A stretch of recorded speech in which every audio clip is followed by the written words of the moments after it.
இன்ப நாள் இது, இனிய நாள் இது.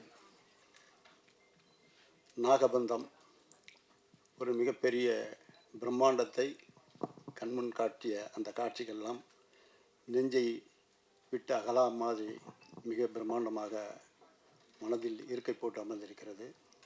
விழாவில் பங்கு கொள்ள வந்திருக்கும் நண்பர்களே, பத்திரிகை சகோதரர்களே, தொலைக்காட்சி தோழர்களே, ஊடக நண்பர்களே, உங்கள் அனைவருக்கும் என் பணிவான பிற்பகல் வணக்கத்தை மகிழ்வோடு தெரிவித்துக் கொள்கின்றேன்.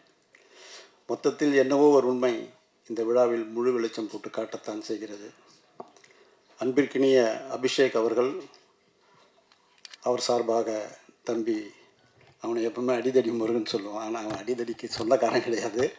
அடிதடின்னு படம் எடுத்ததுனால அவனுக்கு அடிதடி முருகன் சொல்லுது. அவனுடைய அன்பளிப்பின் காரணமாக என் பணிகளை எல்லாம் ஒதுக்கி விட்டு இந்த விழாவில் கலந்து கொள்ள வந்திருக்கிறேன். ஒரு சின்ன ஒரு கதை மாத்திரம் சொல்லிடுறேன். அமுதவல்லின்னு ஒரு படம், அது கிட்டத்தட்ட ஒரு 50 வருஷத்துக்கு முன்னாடி எடுத்த படம்.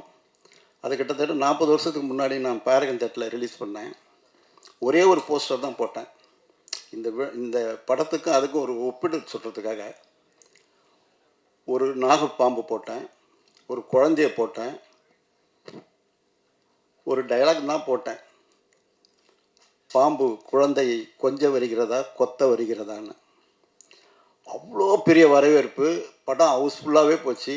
ஆகவே பாம்பு என்று சொன்னாலுமே நாகத்துக்கு ஒரு பெரிய ஒரு அம்சத்தூளிகா ஒரு அம்சம் இருக்குது, ஒரு பந்தம் இருக்கிறது.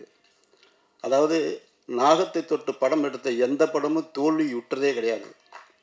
நாக கன்னியாக இருக்கட்டும், எங்கள் குல தெய்வமாக இருக்கட்டும், வெள்ளிக்கிழமை விரதமாக இருக்கட்டும், நீயாவாக இருக்கட்டும், ஏன் நாளைக்கு பதில் சொல்லக்கூடிய நாகபந்தம் மாபெரும் வெற்றியை ஈட்டி தரும் என்று சொல்லி வாய்ப்புக்கு நன்றி தெரிவித்து அமைகிறேன். நன்றி, வணக்கம்.